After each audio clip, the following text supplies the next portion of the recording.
मंच पर विराजमान ग्रेटर नोएडा की पावन भूमि से पधारी आर्य जगत की उच्च कोटि की भजनोपदेशिका श्रीमती अलका आर्य जी, जिनका बहुत सुंदर उद्बोधन आपको सुनने को मेरे पश्चात मिलेगा। मंच पर ही विराजमान श्रद्धेय श्री बलवंत सिंह आर्य जी,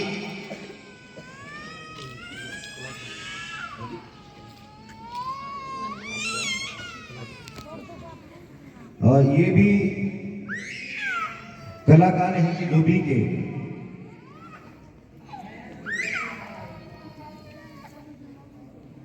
मंच पर विराजमान आज की सभा के संचालक महोदय और यज्ञ के ब्रह्मा श्री देवदत्त आर्य जी,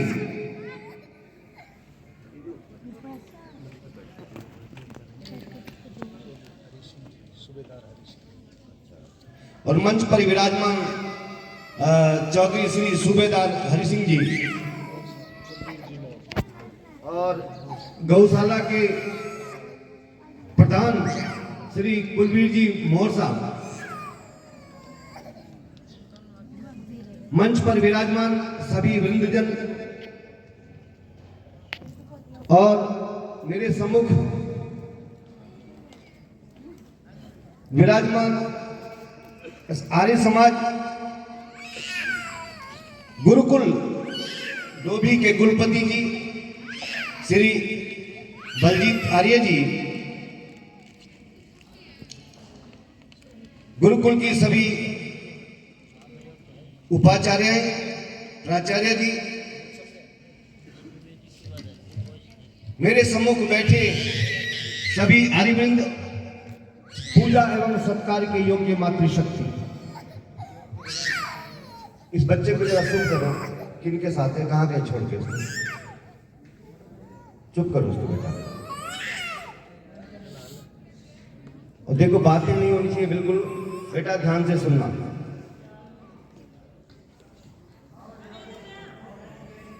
कल से यहां पर कार्यक्रम चल रहा है और आप सबको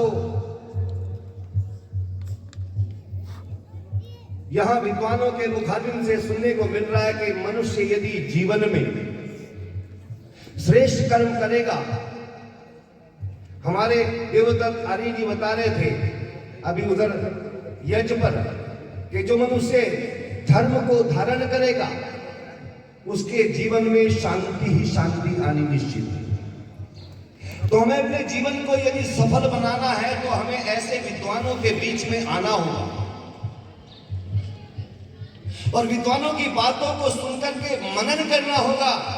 क्योंकि मत्वा कर्माणि सीवति, जो मनन करता है, जो विचार करता है, उसी का नाम मनुष्य है। तो इसलिए हमें विद्वानों की बातों पर विचार करना चाहिए, मनन करना चाहिए और हमें परमात्मा की सच्ची भक्ति करनी चाहिए, हमें धर्म को धारण करना चाहिए, तभी हमारे जीवन का उद्धार हो सकता है। ध्यान देना, इसीलिए विद्वान लोग कहते हैं कि आप भी और अपने बच्चों को लाओ। कहां लाओ जी? सत्संग में। तभी तो लोग कहते हैं कि बच्चे कहना नहीं मानते। हमने कहा जी बच्चे तो कहना मानते हैं पर आप मनाना ही नहीं चाहते उनको। बच्चे मानते हैं पर आप उनको मनवाना नहीं चाहते। तो आप भी आए और बच्चों को भी लाए। कहां लाए जी? सत्संग में। और देखो ये तो आर्य समाज का सत्संग है, पर लोग कहते हैं सत्संग की तो बात है, पर जाकर के देखो कहां कहां कैसे कैसे सत्संग हो रहे। वहां पर सत्संग के नाम पर पाखंड और अंधविश्वास परोसा जा रहा है। भागवत कथा सुन रहे, कहां से आई हो माता जी? बोले सत्संग में से। अच्छा बताओ कहां गई थी? बोले भागवत कथा चल रही थी। हमने कहा कृष्ण कैसा था? बोले चोर था। ये ना पता तुझे चोर था? रात बहन जी बता रही थी। कृष्ण कैसा था? बोले छलिया था। क्यों जी? ये सत्संग हो रहा है जहां हमारे पूर्वजों के नाम पर लांछित लगाए जा रहे हैं। कृष्ण चोर था, कृष्ण छलिया था, और यूं कहने क्या कहते जी? छलिए का वेश बनाया श्याम चूड़ी बेचने अच्छा, ये मनियारी से ज्यादा बिजनेस में प्रॉफिट नहीं नजर आया श्री कृष्ण महाराज को कहीं? इसमें ज्यादा प्रॉफिट नजर आ रहा है। तो ये सब क्या है? अंधविश्वास है, ये पाखंड है, ये सत्संग के नाम पर पाखंड परोसा जा रहा है। इसलिए आपसे निवेदन करने लगा हूं कि पहले सत्संग को पहचानिए, जानिए, और परमात्मा को भी पहले जानिए, पहचानिए, और तब मानिए। ध्यान देना, ये सच्चा सत्संग यहां पर चल रहा है, आर्य समाज का सत्संग यहां पर चल रहा है। और देखो, जैसे मनुष्य खेती करता है ना, खेती, मेरी बात को ध्यान से सुनना, जैसे मनुष्य खेती करता है, खेती करते वक्त मनुष्य कितना परिश्रम करता है। पहले खुदाई करता है खेत की, क्यों जी, फिर उसमें बीज डालता है, फिर उसकी निराई करता है, फिर उसकी कहीं उसमें पानी देता है, कहीं खाद डालता है, कहीं कुछ करता है। इतनी कड़ी मेहनत के पश्चात, माता जी से चुप कर लो, गुब्बारा दे दो, कोई बात नहीं, चुप तो हो जाए। गुब्बारा दे दो, हाँ, एक इधर से दे दो, दे दो, आजा बेटा, इधर आजा, दे ले जा, ये रे, गुब्बारा दे दो, लो ये रहिए, हो गया।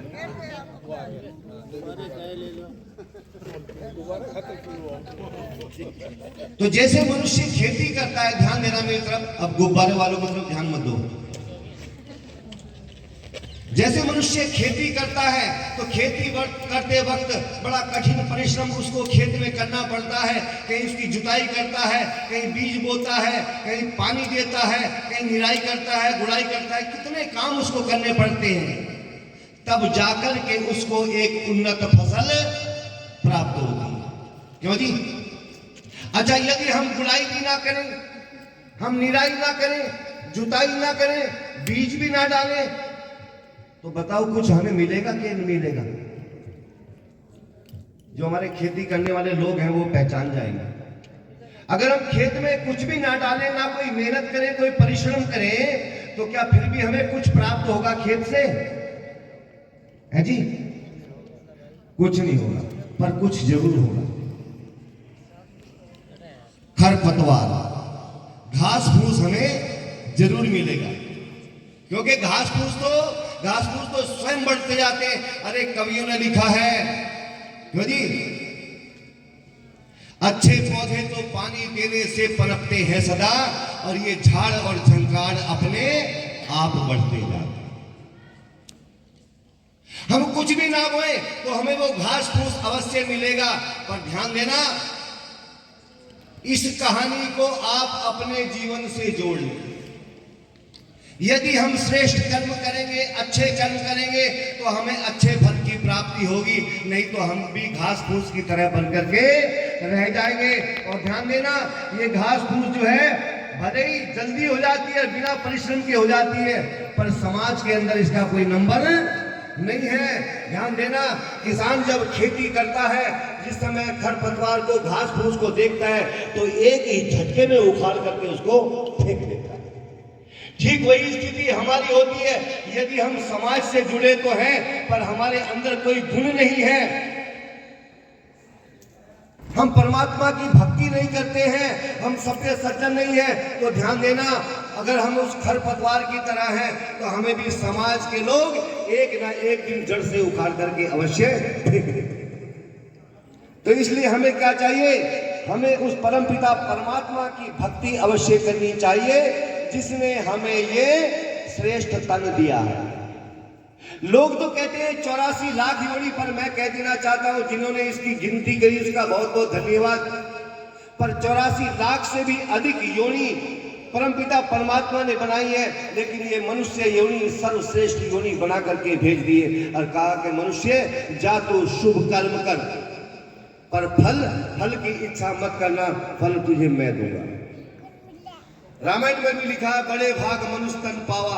अरे ये तो बड़े सौभाग्य की बात है जो ये मनुष्य तन मिला है मनुष्य। लेकिन ये मनुष्य क्या कर रहा है? ये मनुष्य सत्संग को छोड़ करके कुसंग की ओर दौड़ रहा है। तो इसलिए हमें अपने जीवन को बचाना है, तो हम कुसंग से हटे और सत्संग से जुड़े। कवि ने बड़ा सुंदर गीत लिखा है, ध्यान दीजिए।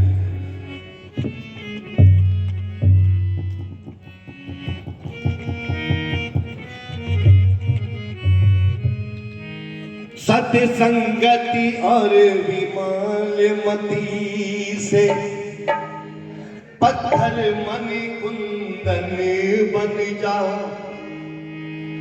सत्संगति और विमलमति से पत्थर मन कुंदन बन जाए।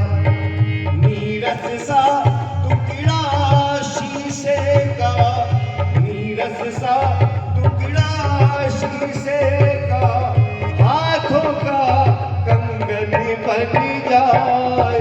सत्संगति और विमलमति से पत्थर मन कुंदन बन जाए।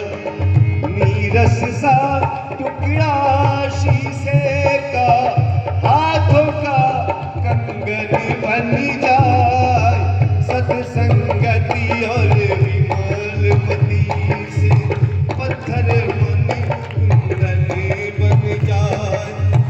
नीरस सा टुकड़ा शीशे का, हाथों का कंगन बन जाए। सत्संग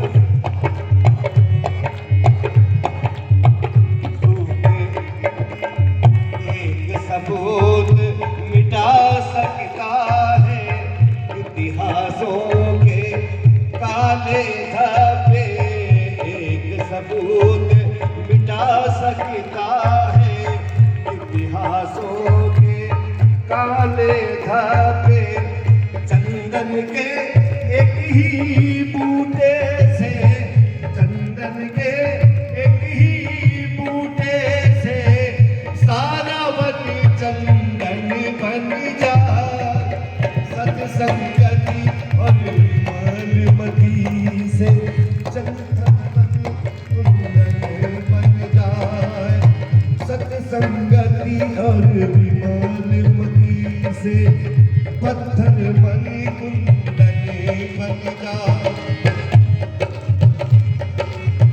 सूखे पत्तों की लंका को नाश करे रावणी के बल का। सूखे पत्तों की लंका को नाश करे रावणी के बल का। धर्मशास्त्र सम्मति संगति से, धर्मशास्त्र सम्मति संगति से ऐसे रघुनंदन बन जा। सत्संगति और विमलमति से पत्थर मन कुंदन बन जा। नीरस सा टुकड़ा शीशे का, हाथों का कंगन बन जा। सत्संगति और विमलमति से पत्थर मन कुंदन बन जा। सत्संगति और विमलमति से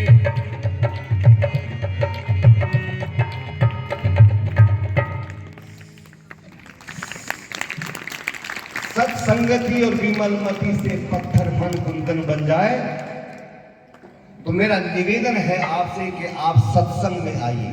और ध्यान देना, एक बात को कहकर के अपनी बात को विराम दे रहा हूं, अपनी वाणी को विराम दे रहा हूं। ये सत्संग कितनी बड़ी चीज है। ऋषिवर जयंत महाराज का प्रवचन चल रहा है। सभा में अनेक व्यक्ति श्रवण कर रहे हैं। एक व्यक्ति आता है, पीछे से आकर के चुपके से बैठ जाता है। जब देखा ऋषिवर जयंत महाराज का प्रवचन समापन होने जा रहा है, उस श्रद्धे सूबेदार हरि सिंह जी आर्य ये 100 रुपए की राशि ये पारितोषिक के रूप में प्रदान करते हैं। मैं उनका हृदय से अभिनंदन करता हूं। आकर के पीछे से बैठ जाता है व्यक्ति। ऋषिवर जयंत महाराज का प्रवचन चल रहा है। जैसे प्रवचन संपन्न हुआ, ऐसे ही कहा उन्होंने आकर के, महाराज जी मैं भी एक गीत गा सकता हूं। ऋषिवर देवदयाल महाराज ने नीचे से ऊपर को देखा उस व्यक्ति को और कहा कि आओ सुनाओ। उस व्यक्ति ने जो गीत गाया था बस वो सुनने लायक था। क्या आवाज थी, क्या कंठ था उसका। लेकिन जैसे वो व्यक्ति वहां से उतरा और उतर करके अपने स्थान पर जाकर के बैठा, सभा समाप्त हुई, तो जो ऋषिवर के देवदयानंद के अनुयायी थे उन्होंने कहा, महाराज अरे ये जो मंच पर आकर के बैठा व्यक्ति जिससे आपने गीत सुना है, ये नंबर 1 का शराबी, नंबर 1 का जुआरी, नंबर 1 का मांसाहारी, और ऐसा व्यक्ति जिसने अपनी पत्नी को भी छोड़ रखा है और दूसरों की पत्नी को अपने घर में रखता है। बस इतनी बात कही। उस अनुयायियों ने सोचा ऋषिवर दयानंद महाराज के सामने यदि हम ऐसी बात कहेंगे तो फिर कल को इसके बुलाने वाले नहीं, ये तो दुष्ट है। पर वो मेरा देव दयानंद, वो ऋषिवर दयानंद, अरे वो तो बिछड़ों को गले लगाने वाला था, वो बिछाड़ने वाला नहीं था, वो अलग करने वाला नहीं था। वो ऋषिवर दयानंद ने बात को सुना। अगले दिन का प्रवचन आरंभ हुआ। वो व्यक्ति फिर आया और आकर के फिर बैठा, वहीं से बैठा हुआ निहार रहा है ऋषिवर देव दयानंद की ओर कि जिस समय मेरी तरफ देव दयानंद देखेंगे तभी कहूंगा कि मैं कुछ कहना चाहता हूं, भजन के लिए निवेदन करूंगा। वही बात हुई। जैसे ही प्रवचन समाप्त हुआ, ऋषिवर देव दयानंद के पास जाकर के कहा, महाराज क्या मैं आज भी एक गीत गा सकता हूं? अब तो ऋषिवर देव दयानंद के अनुयायी सोच रहे ना, आज आपको मौका मिलने वाला नहीं है, क्योंकि कल हमने आपकी सारी कथा ऋषिवर देव दयानंद महाराज को सुना दी। वाह रे वाह देव दयानंद। दयानंद महाराज कहा सुन करके एक भजन और सुनाना चाहते हैं? बोले जी महाराज आइए। और जिस समय भजन सुनाया और जिस कंठ से सुनाया, ऋषिवर दयानंद महाराज भी गदगद हो गए सुन करके। लेकिन कहा, ऋषिवर दयानंद महाराज ने पूछा, बेटा तुम्हारा नाम क्या है? तब उसने कहा मेरा नाम है अमीचंद। तब पीठ थपथपा करके उस देव दयानंद ने कहा था, अमीचंद तुम हो तो हीरा पर कीचड़ में पड़े हो, तुम कीचड़ में पड़े हो। कहा इस बात को सुन करके अमीचंद नाम का शराबी व्यक्ति अपने घर जाता है और विचार करता है, दयानंद ने मेरी बात को सुना, उस महाराज ने मेरी बात को सुना और सुन करके कहा, अमीचंद तू है तो हीरा पर कीचड़ में पड़ा है। अरे हीरा क्या हुआ? अच्छा मैंने भजन अच्छा गाया तो ये हीरा हो गया, पर कीचड़ क्या है? सोचता रहा, विचारता रहा। जब सोचा तेरा कीचड़ यही है, तू शराब पीता है, तेरा कीचड़ यही है, तू मांस खाता है, तू जुआ खेलता है, तूने पत्नी को छोड़ रखा है, बस यही तेरा कीचड़ है। उस कीचड़ को एक झटके में उखाड़ करके फेंक दिया और ऋषिवर दयानंद का अनुयायी बन गया और ऐसा भक्त बना कि आज हम भी उसके गीत गाते हैं। चंद पंक्ति कहकर के अपनी वाणी को विराम देता हूँ। कवि ने बड़ा सुंदर गीत लिखा है।